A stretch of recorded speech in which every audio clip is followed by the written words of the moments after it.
سمجھے؟ مولانا سلمان ندوی صاحب نے بہت بدبختی کی، بہت امت کی نگاہوں سے ایسا اللہ نے گرا دیا، اس کو ذلیل کر دیا کہ لکھنؤ کو، ہمارے اکابرین کو بدنام کر کے اس نے چھوڑ دیا۔ سورہ انفال میں، سورہ توبہ میں صحابہ کو منافق کہا گیا ہے، یہ ان کے الفاظ ہے کہ سورہ انفال میں، سورہ توبہ میں، سورہ انفال میں اور سورہ توبہ میں، سورہ توبہ میں 60 خباثتیں بیان کی ہے، صحابہ کی نہیں بلکہ منافقین کے، سب کو سبحان اللہ۔ صحابی وہ ہے کہ جی وقالت اليهود والنصارى نحن ابناء الله واحباؤه، یہود کے کچھ شبہات ہیں۔ شبہ یہ ہے کہ نحن من اہل الجنت، ہم اہل جنت ہیں، فلا نحتاج الى ان نؤمن بمحمد صلی اللہ علیہ وسلم، ہمیں کیا ضرورت ہے محمد پر ایمان لانے کی، ہم تو خود اہل جنت میں، اللہ کے خاص بندے ہیں، ہمیں کیا ضرورت ہے محمد پر ایمان لانے کی صلی اللہ علیہ وسلم۔ تو قرآن نے کہا کہ ماشاءاللہ آپ کو یقین ہے کہ جب آپ جنتی ہے تو جلدی دعا کرو کہ مرو، مرنے کے بعد فوراً جنت میں جاؤ نا، اس لیے کہ لأن الموت جسر یوصل الحبیب الی الحبیب، موت ایک پل ہے، یہ دیکھو یہ پل ہے، اس پل سے اس طرف عاشق رہتا ہے، عاشق کو چاہے پل کو پار کرے، جا کر کے معشوق سے ملے۔ بھائی عاشق اور معشوق کے درمیان میں کیا ہوتا ہے؟ جب پل رکاوٹ ہوتا ہے، کوئی سمندر اور پل، ادھر عاشق ادھر معشوق، تو عاشق آرام سے بیٹھے گا، وہ تو پل کو پار کر کے جائے گا۔ تو اب موت جیسے آئے گی اللہ والوں کو، تو وہ تو اللہ کو دیکھتے ہیں۔ تو جنت چونکہ آپ کو مل چکی ہے، آپ کہہ رہے کہ جنت ہمارے لیے خالص ہے، تو جلدی دعا کرو، فتمنوا الموت ان کنتم صادقین فیما تدعون، اپنے دعویٰ کے اندر سچے ہو تو دعا کرو موت آ جائے، اور موت آ جائے تو پھر موت کے بعد فوراً آپ اللہ کو ملیں گے، اس لیے کہ آپ کے لیے جنت ہے۔ لیکن آپ کو پتہ ہے، مجرم کو، چور کو پتہ ہوتا ہے کہ اگر تھانے میں چلا گیا تو میری خیر نہیں ہے، میری کھال اتاریں گے۔ آپ کو بھی پتہ ہے کہ آپ مجرم ہیں، جاؤ گے تو وہاں کا تھانہ جو ہے نا وہ جہنم ہے، جہنم میں آپ کو دھکیلا جائے گا۔ آپ جنت والے نہیں ہیں، جنت والے تو جلدی، جنت والے تو موت کو مانگتے ہیں، تم مانگو، جنت والے موت کو مانگتے ہیں، جلدی موت آ جائے، سمجھے؟ حضرت عمار بن یاسر اور اسی طرح حضرت بلال، دونوں کے بارے میں قاضی عیاض نے جملہ لکھا ہے کہ جب موت کے وقت یہ ہنس رہے تھے، لماذا لا تضحك الآن، لماذا تضحك الآن، ابھی کیوں ہنستے ہو؟ جواب دیا، یا لماذا تفرح الآن، ابھی خوشی کیوں کرتے؟ تو کہتے ہیں کیا کہتے ہیں؟ لماذا لا نفرح غدا نلقى الأحبة، لماذا لا نفرح، کیوں خوشی نہ کرے، غدا نلقى الأحبة محمدا وحزبه، ارے آنکھیں بند ہو جائیں گے، کل جا کر کے محمد کو دیکھیں گے، سمجھتا ہے؟ ابن رستم پہلوان نے کہا کہ اوے خالد ابن ولید، پتہ چل گیا کہ تو ہم سے سوچ رہا ہے کہ ہم سے لڑائی کرے گا، اوے خالدہ، اے محمد کے شاگردہ، سوچ لے،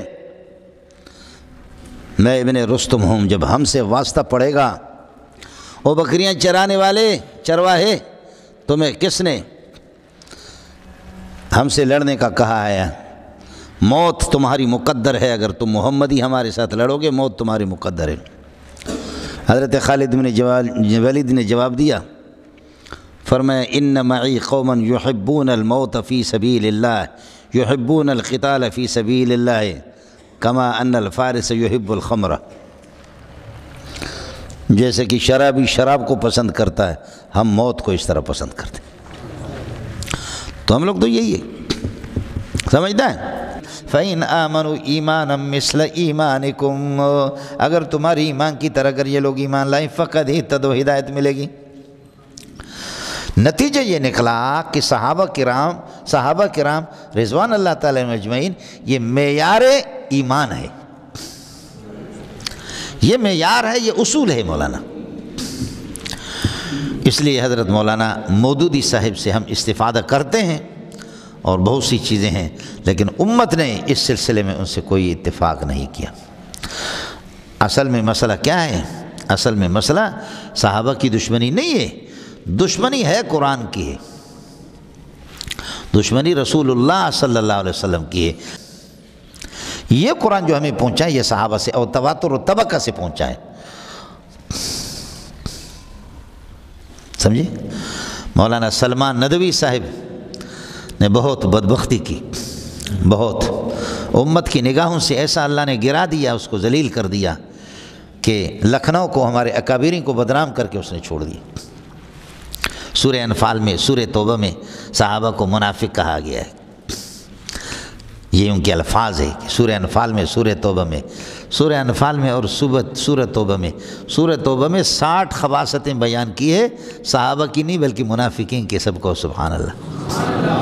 صحابی وہ ہے کہ ایمان کی حالت میں نبی کو دیکھا اور ایمان کی حالت ہی میں ان کا انتقال ہو چکا. ایمان، اسلام نہیں بلکہ ایمان.